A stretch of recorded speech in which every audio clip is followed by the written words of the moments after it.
She screamed so loud the sound scraped her own throat. Rain poured over the casket like the sky was grieving with her. But even that wasn't enough to wash away the image. His lifeless body, cold, pale, still wearing the blue bracelet she'd gifted him for his birthday. Amara clutched her chest, like something inside her was being physically ripped apart.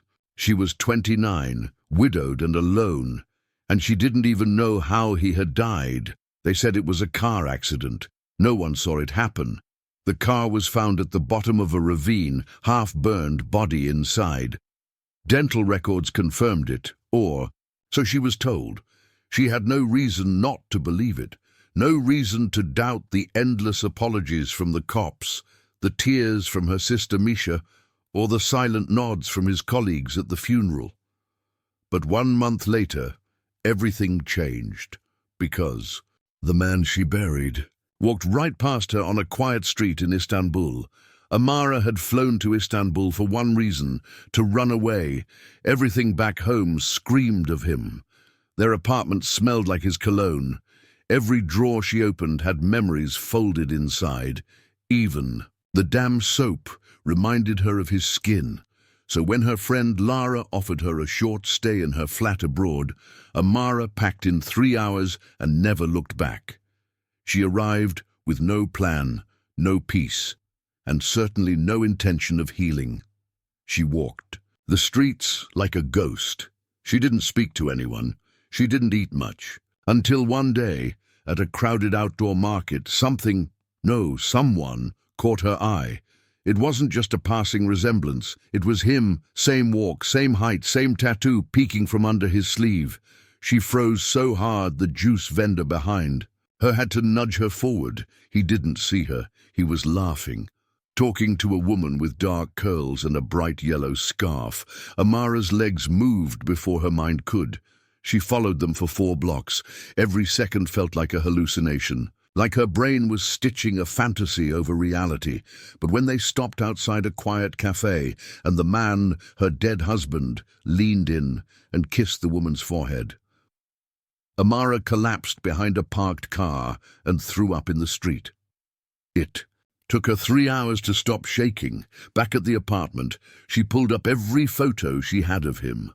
Compared every feature, every mole, every scar. It was him, not maybe, not possibly. It was Ishan, her husband, alive, and the woman with him. She hadn't seen her face clearly, but something in the body language, the way they touched, felt disturbingly familiar. Amara sat on the cold tile floor, phone shaking in her hands. She dialed her sister's number. No answer. Again, straight to voicemail. The last time she'd seen Misha was the day of the funeral. Her younger sister had sobbed uncontrollably, hugged her like they'd both been shattered. But then, just days after, Misha stopped visiting, stopped calling, said she needed time, said she was moving abroad for work stuff. She never said where. Amara had assumed it was just grief. Now, her heart started connecting dots her mind didn't want to. The next day, Amara went back to the cafe, sat across the street, waited. They came, laughing, hands clasped, and this time, Amara saw her clearly. The curls, the dimples, the silver ring on her right hand that Amara had bought for her 10th birthday. It was Misha, her own sister. She didn't cry this time. Her body went numb, the grief of losing Ishan replaced by something else. A cold, sharp rage that bloomed slowly in her chest. What the hell was going on? How long had this been happening? Did Misha know he was alive all along? Was she in on it, was he? And if so, why fake his death? There was no life insurance, no debt. They weren't rich, they weren't famous, just a couple scraping by. So why? Amara didn't sleep that night. She sat on the floor, writing down questions in a notebook like a madwoman. Was that really his body in the crash? If not, whose was it? How were the dental records confirmed? Did Misha help him disappear? Were they together before the accident? Why didn't he just leave me? Each question felt like a knife twisting deeper. She kept seeing the way they looked at each other. Not just lovers, comfortable, familiar, like they'd been doing this for a long time. The next morning, she did something she never thought she would. She followed them. She waited outside the cafe again, watched as they strolled toward a nearby apartment building. They went inside. She waited 15 minutes, then walked to the front desk. "I'm a friend of Misha, visiting from the States. I lost her apartment number," she lied, playing nervous. The man at the desk smiled politely. "Room 407. Her stomach flipped. It was real. She wasn't hallucinating. She thanked him and left, quickly scribbling the address in her notebook. She didn't go up that day. She wasn't ready. That night, Amara looked through her old emails, found the death certificate, scanned it again and again. Something didn't sit right. She looked up the name of the medical examiner listed. He didn't exist. The signature was generic. No license number, no contact info, just a scribbled name, Dr. F. Lemis. She Googled it. Nothing. Then she called the hospital where the body had been taken after the crash. "I'm sorry, ma'am," the nurse on the phone said. "There's no record of an Ishan Malik brought in on that date. Amara's body went ice cold. It was official. The funeral was fake. The death certificate was fake. The crash? Maybe not even real. She hadn't just lost her husband. She'd been lied to, played, used by him, by her sister, by everyone." The next morning, she returned to the building. She waited until a resident opened the main door and slipped inside. Heart pounding, hands trembling, she climbed the stairs instead of using the elevator. She stood in front of room 407. There were 2 pairs of shoes outside. A man's, a woman's. She didn't knock. She didn't want confrontation, yet she wanted proof. She slid a tiny Bluetooth tracker under the doorframe, a cheap one she'd bought in a night market. She'd linked it to her phone. It would ping her location if it moved. She left. She waited. An hour later, it moved. The dot blinked slowly across the map, through the city, to a coastal house near the water. It stopped there.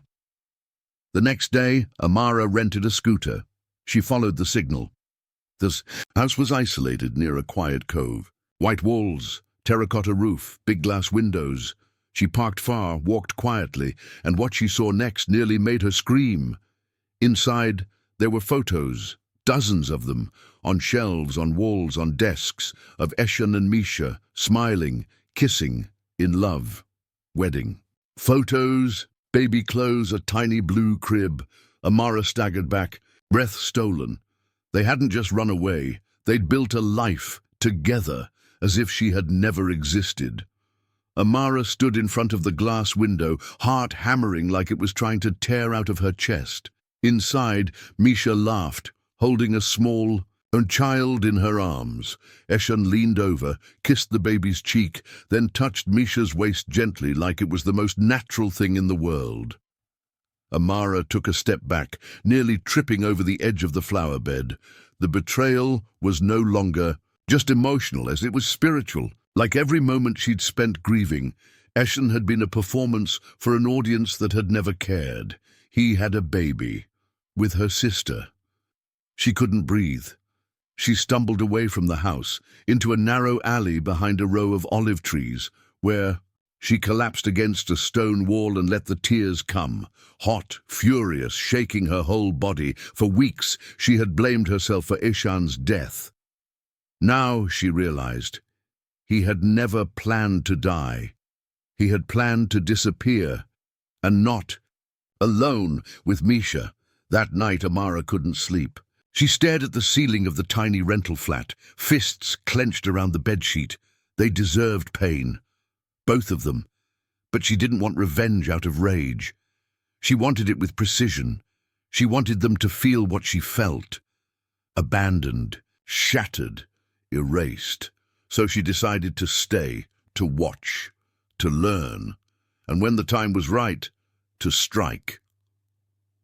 Over the next few days, she followed them. She mapped their routines, the markets they visited, the daycare Misha took the child to, the evenings they spent on the beach, walking barefoot, sharing secrets that weren't theirs to share. She even learned the baby's name, Ilan. the name she and Eshan had once picked together, for the child they never got to have. Amara's stomach turned at the cruelty. He'd stolen their name, their future, and handed it to her sister like a recycled gift. On the 5th day, she walked into the same cafe Misha and Eshan always visited and took a seat one table away. They didn't notice her. She had changed her hair, wore large sunglasses, a scarf. Still, her hands trembled the whole time. She ordered coffee and listened to them talk. "The lease ends next month," Misha said casually. "We'll extend," Eshan replied. "Unless... You think we should go back?" Misha went quiet. "Not yet," she said after a moment. "It's not time." Something about the way she said it gave Amara a chill. Not time. Time for what? That night, Amara dug deeper. She went back to the coastal house, waited until the lights were out, broke in through the back, quiet, careful, glove-covered hands. Inside, it smelled like fresh paint and jasmine. There were no signs of fear or guilt, no locks on drawers, no hidden safes. Just a normal life, like hers, had never mattered. She found passports in the drawer. New names, Eshan, now Yusuf Khalid. Misha, Noura Ahmed, both with Turkish residency stamps. She took photos of everything. But it was the drawer, beneath the crib, that stopped her cold. Inside was a small, crumpled envelope. Her name was on it. Amara. She opened it with trembling fingers. Inside was a photo. One she'd never seen before. From their wedding day. She was laughing. Eshan had his arms around her. Misha was behind them, on the back. "We never meant to hurt you, but we had no choice." Her vision blurred with rage. No choice? They had every choice. She left And they chose this. She left the house without taking anything. She didn't need proof now. She needed justice, and not the legal kind. The next day, she waited outside the daycare. Misha came out holding Ilan. Amara walked right up to her. Misha looked up and froze. For a full 10 seconds, neither of them spoke. Misha's lips parted. Her face went white. "Amara." "I know," Amara said softly. Her voice was deadly calm. "I've seen everything." Misha took a step back. "I can explain. You faked his death. You helped him disappear. You lied to me. For what? Love? Was that it?" Misha's eyes filled with tears. "It wasn't supposed to happen like this." "Oh?" Amara snapped. "You mean he wasn't supposed to get caught kissing you in public while I thought he was ashes in an urn?" People were starting to look. Amara leaned in closer. "You stole him. You let me bury him. And now you're going to tell me everything. Or I'll go to the police. I have your passports, the photos, the fake documents. Do you want to lose your baby too?" Misha paled. "Not here," she whispered. "Please. Tonight. The cafe. After it closes." Amara nodded once. "Bring him." That night the cafe was empty. Eshan sat at the far table. Misha beside him. Amara stood. They stared at her like they were seeing a ghost. "I'm listening," she said. Eshan's jaw tightened. "I know you hate me," he said. "You should." "I do. But it wasn't just about us." She folded her arms. "Then what was it about?" He looked at Misha. And then the truth came out.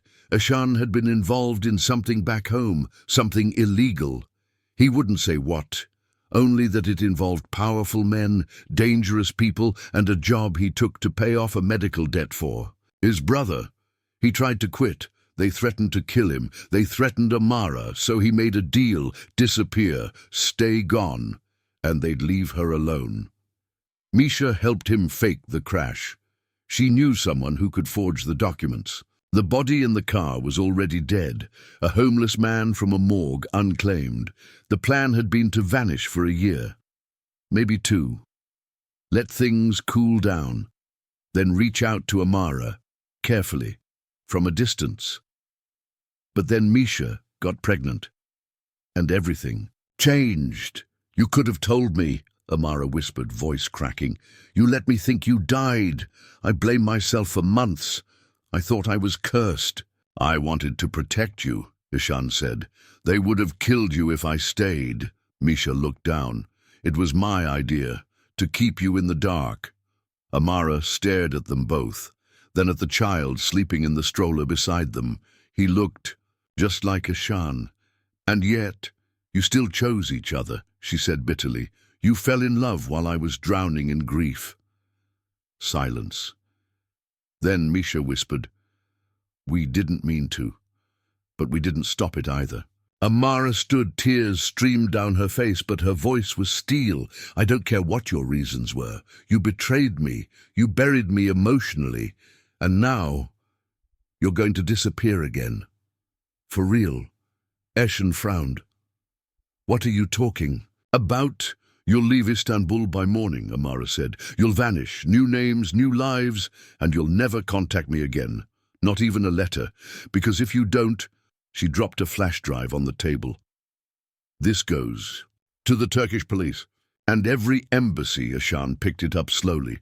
You'd ruin us? I already am ruined. She turned to go, stopped. Ilan's innocent, she said without looking back. Don't ruin him too. That night, Amara didn't cry. She didn't scream. She felt hollow, but freer. The next morning, the cafe was empty. So was the coastal house. No sign of them, no shoes at the door, no photos, just silence. Weeks later, Amara walked along the same street where she'd first seen Eshan alive. The market was buzzing. Life moved on. She didn't know where they'd gone or what names they used now. She didn't care, because sometimes closure isn't about forgiveness. It's about choosing yourself. It had been 8 weeks since Amara forced Eshan and Misha to vanish. 8 weeks of silence, no calls, no letters, no sudden news of missing fugitives or international scandals. She should have felt at peace. Instead, she felt like she was living underwater, numb, weightless, detached, until the letter arrived. No return address, just her. Name, handwritten, familiar. Inside, a single line. You didn't bury all your ghosts, Amara. She stared at the words, heart pounding. It wasn't Ishan's handwriting, and definitely not Misha's, but whoever wrote it knew everything, her name, her story, her ghosts. And they weren't done with her yet. That night, she didn't sleep.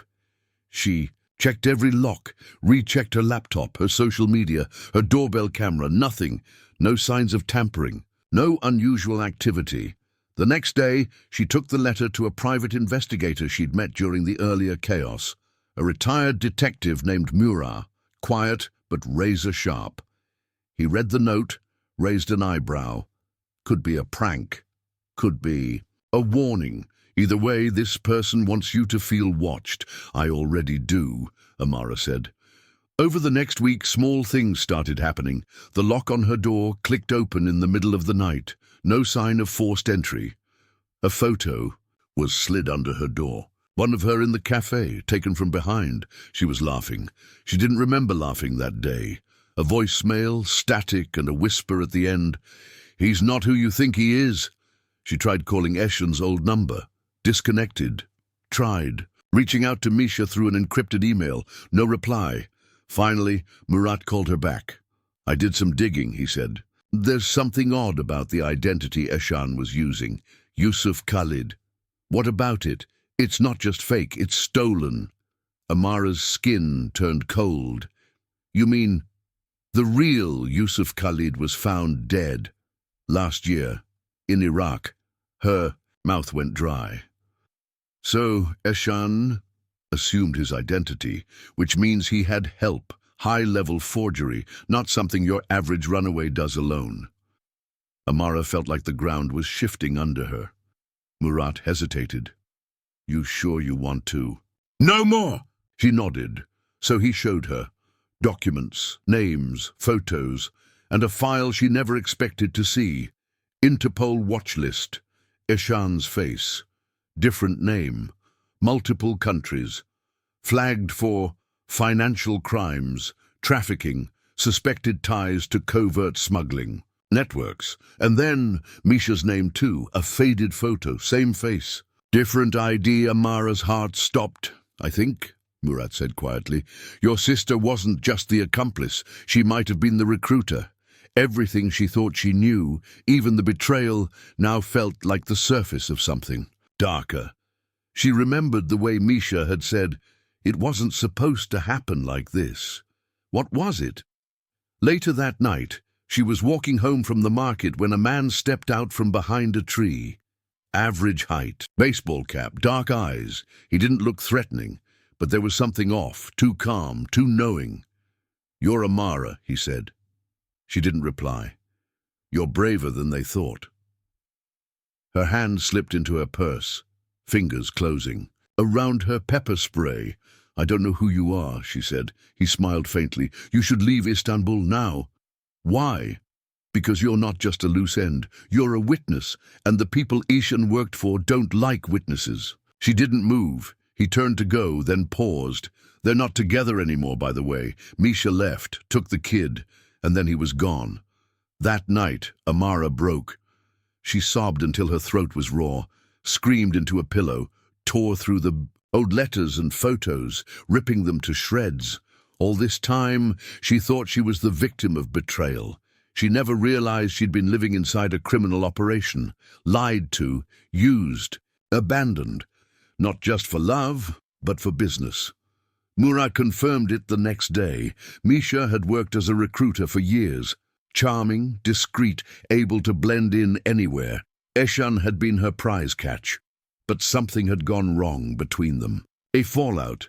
Murat found a hint in a border report. Misha crossing into Jordan alone, with a child. No Ishan. And Ishan vanished. No airport logs, no ferry tickets, no bank activity. Dead or just hiding. A week later, Amara received a USB drive in her mailbox. No label. Just a tiny symbol carved on the side. One she remembered seeing on the bottom of the passport she'd found in the coastal house. She hesitated, then plugged it in. Inside, one video, grainy, low-res, Ishan, alone, looking rough, thinner, bruised, unshaven. He was in a room with concrete walls, a camera in front of him. He looked directly into the lens and said her name, Amara. If you're watching this, it means they didn't kill me. Yet. She stopped breathing. I don't know how much time I have, but you were right. I lied to you. I buried you in grief. I thought I was doing the right thing, but I was just running. He swallowed. Misha. She used me. I thought it was love. It wasn't. She's working for them. Still. The baby? He's real, but he was leverage, insurance, against me, against you. A pause. I'm trying to get out, for real this time. If I make it, I'll find a way to send you the truth. All of it. He leaned closer to the camera. If I don't, tell them my name was Eshan, and I loved you once. The video cut off. Amara sat there, frozen. He was alive. And now he was the one being hunted. Murat urged her to leave the country. You've stirred the pot enough, he said. Whoever's watching won't just sit back anymore. But Amara couldn't go. Not yet. Not until she knew what really happened. Not until she knew where Misha was and whether the child was safe. She didn't trust Ishan. Not fully. But the video had cracked something open again. Some buried part of her still cared. Not for him. For the truth. That night, she opened her laptop. Started digging again. Old emails, photos, metadata, cross-checking names and dates. And then she found it, an old cloud backup from Misha's phone, a hidden folder. Inside, dozens of messages, to someone saved only as R, encrypted. But Murat had tools. One message stood out. It's done. She thinks he's dead. Baby's due in June. We'll update once we've crossed border. Timestamp weeks after Eshan's supposed death. R's reply, good. Don't get soft. She's your sister, not your future. Amara's blood boiled. It was never just Eshan. It was never just betrayal. It was a setup from the beginning. Misha, R, the organization, and Amara. She was just collateral, a cover. She turned to Murat, eyes fierce. Can you trace this number? He nodded slowly. I can try. She met his gaze. I'm done running. If they want a witness, they've got one. But I'm not going quietly. The room was silent when Murat finally looked up from his laptop. I have the location, he said. Amara's heart thundered. She stood frozen, afraid to ask. Where is she? He rotated the screen toward her. A pin on the map blinked steadily. Border. Of Lebanon and Syria. Remote town, small airstrip nearby, likely used for smuggling. And the child? A pause. Still with her. And with someone else. Amara stared at the blinking dot. It felt like her lungs wouldn't expand. I'm going. Murat didn't argue this time. I'll come with you. 3 days later, they stood in the heat and dust of a forgotten village, barely more than a cluster of cement houses. A contact of Murat's, a local journalist, had arranged surveillance. She showed them a series of grainy stills. Misha, carrying. A child, a boy, maybe 3 years old now. Ishan was nowhere in sight. She lives in that house, the journalist said. 2 guards. Unmarked van, always packed, comes and goes twice a week. Human trafficking, Amara whispered. Likely. The van moves fast, untraceable. Does she seem happy? Amara asked. She didn't even know why. The woman shook her head. She looked scared, like she's being watched too. That night, under cover of darkness, Murat and Amara snuck behind the compound. They had no weapons, no plan, just fear, rage, and desperation. They waited until the van left. Then Murat whispered, "We go now." They crept in through the back. A fence, 1 guard on patrol. Murat took him down quietly. Amara's heart pounded as she slipped inside the house and froze. There, sitting on the worn couch, cradling a sleeping child, was Misha. She looked up, and her face turned white. Amara, the air between them filled with unsaid years, anger, pain, lies. Amara didn't wait. "Whose baby is that?" she demanded. Misha flinched. "Mine." "Yours or leverage?" Silence. "I saw the messages," Amara said. "To R. I saw. What you planned. You used me, used Eshan." Misha's eyes welled up. "It wasn't like that. It was exactly like that. He wasn't supposed to die, Amara. I never meant—" "He's not dead," Misha blinked. "I saw a video. He's alive, somewhere." Misha broke down then, sobbing, the child stirring in her arms. "I thought he was dead," she whispered. "They told me they killed him when he tried to run." "Who's they?" Misha looked up hollow-eyed. "Rafiq. R. He runs the network. I got in too deep. I thought I could handle it. Fake passports, safe routes, money laundering. But once you're in, there's no way out." "And me?" Amara asked. "What was I to you?" Misha looked away.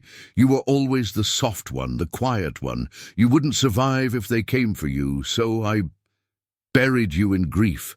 That was safer than letting you know." "That wasn't protection. That was destruction." Misha nodded slowly. "You're right." Suddenly, footsteps outside. Murat burst in. They're back. Van turned around. Someone tipped them off.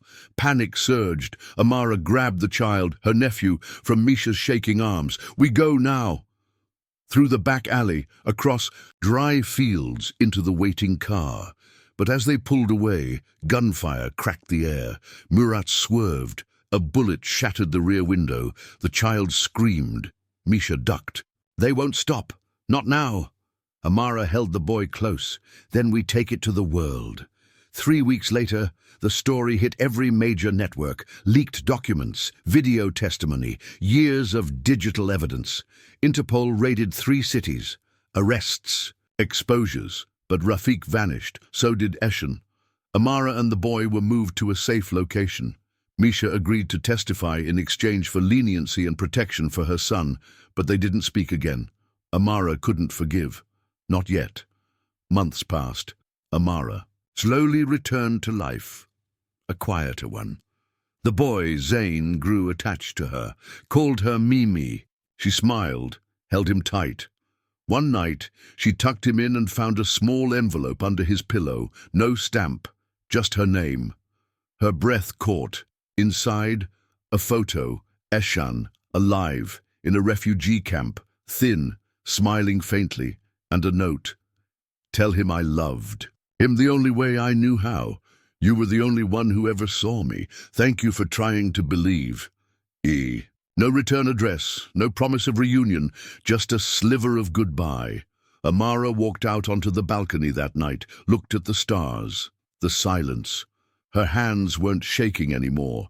She'd been lied to, buried in grief, dragged through betrayals, used as a pawn, but in the end, she wasn't broken. She had Zayn, she had the truth, and she had herself. Final line. Sometimes the people who shatter your world unknowingly build you a new one.